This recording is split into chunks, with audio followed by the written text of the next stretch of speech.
Hi all, അസ്സലാമലൈക്കും. Welcome back to Silna's kitchen. ഇന്നത്തെ recipe നല്ല ക്രിസ്പി ആയിട്ടുള്ള മൊരിഞ്ഞ അടിപൊളി ദോശയുടെ റെസിപ്പിയാണ്. ഭയങ്കര വെറൈറ്റി ആയിട്ട് എന്നാൽ നല്ല സിമ്പിളായിട്ട് ചെയ്തെടുക്കാൻ പറ്റുന്ന നല്ലൊരു ടേസ്റ്റി ആയിട്ടുള്ള ദോശയാണ്. ഈ ഒരു ദോശ തയ്യാറാക്കാൻ അരിയും ഉഴുന്നൊന്നും അരച്ചെടുക്കേണ്ട ആവശ്യമില്ല. അതുപോലെ തന്നെ മാവ് റെസ്റ്റ് ചെയ്യാനും വെക്കേണ്ട ആവശ്യമില്ല. വളരെ പെട്ടെന്ന് ഈസി ആയിട്ട് തയ്യാറാക്കി എടുക്കാൻ പറ്റുന്ന നല്ല ടേസ്റ്റി ആയിട്ടുള്ള ഒരു അടിപൊളി ദോശയാണ്. അപ്പോൾ ഇതെങ്ങനെയാണ് തയ്യാറാക്കി അറിയാനായിട്ട് വീഡിയോ സ്കിപ്പ് ചെയ്യാതെ മുഴുവനായിട്ടൊന്ന് കണ്ടു നോക്കണേ. റെസിപ്പിയിലോട്ട് കിടക്കുന്നതിന് മുമ്പായി സിൽനാസ് കിച്ചൺ ചാനൽ ആദ്യമായിട്ട് കാണുന്നവരാണെങ്കിൽ പ്ലീസ് ഒന്ന് സബ്സ്ക്രൈബ് ചെയ്തേക്കണേ. ഒപ്പം തന്നെ ഈ വീഡിയോസ് നിങ്ങൾക്ക് ഇഷ്ടപ്പെടുകയാണെങ്കിൽ ഒരു ലൈക്ക് ചെയ്ത് ഷെയർ ചെയ്ത് ഹൈപ്പ് ചെയ്ത് സപ്പോർട്ട് ചെയ്യാനും മറക്കരുത്.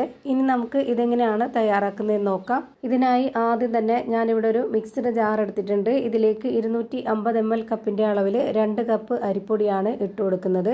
അരിപ്പൊടി വറുത്തതോ വറുക്കാത്തതോ ഏതായിരുന്നാലും കുഴപ്പമില്ല. ഞാൻ എടുത്തിട്ടുള്ളത് വറുത്ത അരിപ്പൊടിയാണ്. ഈ ഒരു 2 കപ്പ് അളവിനുള്ള ഇൻഗ്രീഡിയൻസ് ആണ് ബാക്കിയുള്ളതെല്ലാം ചേർത്ത് കൊടുക്കുന്നത്.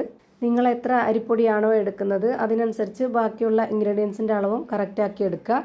ഇനി ഇതിലേക്ക് ഒരു 1/2 കപ്പ് അളവിൽ കട്ടിയായിട്ടുള്ള തൈരാണ് ഒഴിച്ചു കൊടുക്കുന്നത്.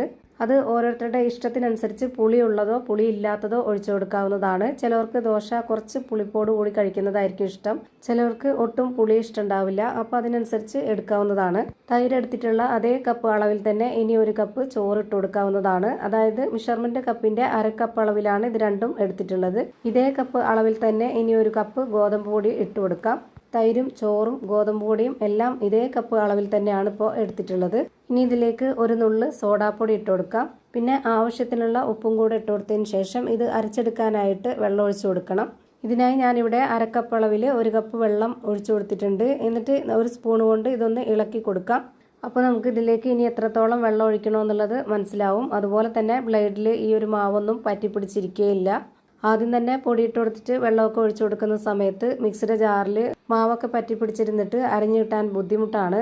അപ്പോൾ ഇത്രയും നമ്മൾ ഇട്ട് കൊടുത്തതിന് ശേഷം അരച്ചെടുക്കുമ്പോൾ ഇതുപോലെ ഒന്ന് ഇളക്കി കൊടുത്തതിന് ശേഷം ഒരു 1/2 കപ്പ് വെള്ളവും കൂടെ ഒഴിച്ചു കൊടുത്തിട്ട് വീണ്ടും ഇത് നന്നായിട്ടൊന്ന് ഇളക്കി കൊടുക്കുക. ഇനി ഇതിൽ വീണ്ടും വെള്ളം ആവശ്യമുണ്ട്. അപ്പോൾ അതുകൂടെ ഒഴിച്ചു കൊടുത്തിട്ട് അരക്കാൻ നിന്ന് കഴിഞ്ഞാൽ ഇത് പെട്ടെന്ന് നമ്മൾ ഓൺ ആക്കുമ്പോൾ പുറത്തോട്ട് പോകാൻ സാധ്യതയുണ്ട്. അപ്പോൾ അങ്ങനെ വരാതിരിക്കാൻ വേണ്ടിയിട്ട് ഞാൻ ആദ്യം ഇതൊന്ന് അരച്ചു കൊടുത്തിട്ട് പിന്നെ നമുക്ക് അരയാൻ ബുദ്ധിമുട്ടായിട്ട് വരുന്ന ആ ഒരു സമയത്ത് പിന്നെ ഇതിലേക്ക് വീണ്ടും 1/2 കപ്പ് അളവിൽ 2 കപ്പ് വെള്ളവും കൂടെ ഒഴിച്ചു കൊടുത്തിട്ടാണ് ഇത് അരച്ചെടുത്തിട്ടുള്ളത്. ഇപ്പോൾ ഈ ഒരു മാവിൻ്റെ കറക്റ്റ് പരുവം എന്ന് പറയുന്നത് ഇതാണ്. നമ്മുടെ സാധാരണ ദോശയൊക്കെ ചുടാനായിട്ട് എടുക്കുന്ന അതേ മാവിൻ്റെ കറക്റ്റ് പരുവത്തിലാണ് ഇത് റെഡിയാക്കി എടുത്തിട്ടുള്ളത്. അപ്പോൾ ആകെ ഇതിലേക്ക് ഒഴിച്ചു കൊടുത്തിട്ടുള്ള വെള്ളം 1/2 കപ്പ് മെഷർമെൻറ്റ് കപ്പിൻ്റെ അളവിൽ 4 കപ്പ് വെള്ളമാണ്. ഇനി ഇത് ചുട്ടെടുക്കാനായിട്ട് ഒരു പാൻ സ്റ്റൗവിലേക്ക് വെച്ച് ഫ്ലെയിം ഓൺ ആക്കി കൊടുത്തിട്ടുണ്ട്. അതിലേക്ക് ഒരു കയ്യിൽ മാവ് ഒഴിച്ചു കൊടുത്ത് ഇതുപോലെ നന്നായിട്ടൊന്ന് പരത്തി കൊടുക്കാം. ഇതുപോലെ നന്നായി പരത്തി കൊടുത്തതിന് ശേഷം ഇതൊന്ന് ക്രിസ്പി ആയിട്ട് കിട്ടാനും കുറച്ച് ഒന്നുകൂടി നല്ലൊരു ടേസ്റ്റ് കിട്ടാനൊക്കെ വേണ്ടിയിട്ട് നമുക്കിതിലേക്ക് കുറച്ച് നെയ്യോ അല്ലാന്നുണ്ടെങ്കിൽ ബട്ടറോ ഓയിലോ എന്തെങ്കിലും കുറച്ചൊന്ന് ഒഴിച്ചു കൊടുക്കാം. ഇപ്പോൾ ഇവിടെ കുറച്ച് ഓയിൽ ഒഴിച്ചു കൊടുത്തിട്ടുണ്ട്. എന്നിട്ടൊരു സ്പാച്ച് വെച്ചിട്ട് ഇതുപോലെ നന്നായിട്ടൊന്ന് പരത്തി കൊടുക്കാം. പിന്നെ ഇത് അടച്ചു വെച്ചിട്ട് വേണമെങ്കിൽ വേവിച്ചെടുക്കാം, അല്ലാന്നുണ്ടെങ്കിൽ തുറന്നു വെച്ചിട്ട് തന്നെ വേവിച്ചെടുക്കാം. ഞാനിവിടെ അടച്ചു വെച്ചതിന് ശേഷം ഒരു 4-5 സെക്കൻഡ് ഒന്ന് വേവിച്ചെടുക്കുന്നുണ്ട്. അപ്പോഴേക്ക് നല്ല മൊരിഞ്ഞ നല്ല ക്രിസ്പി ആയിട്ടുള്ള നല്ല അടിപൊളി ടേസ്റ്റി ആയിട്ടുള്ള ദോശ റെഡിയായി കിട്ടും. എത്ര കഴിച്ചാലും മടുക്കാത്ത ഏത് കറികളുടെ കൂടെ വേണമെങ്കിലും കഴിക്കാൻ പറ്റുന്ന നല്ലൊരു ദോശയാണിത്.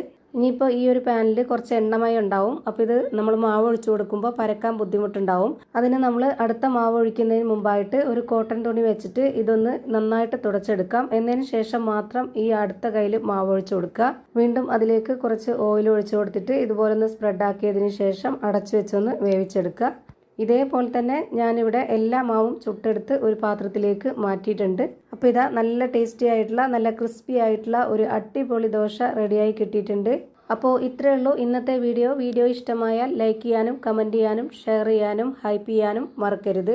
അതുപോലെ തന്നെ ഞാനിടുന്ന പുതിയ വീഡിയോസ് നോട്ടിഫിക്കേഷനായിട്ട് കിട്ടുന്നതിന് വേണ്ടി സബ്സ്ക്രൈബ് ചെയ്ത് ബെല്ലൈക്കൺ അമർത്തി അതിൽ ഓൾ എന്ന ഓപ്ഷൻ എനേബിൾ ചെയ്ത് കൊടുക്കാനും മറക്കരുത്. പുതിയ ഒരു വീഡിയോയുമായി വീണ്ടും വരും. Thank you for watching.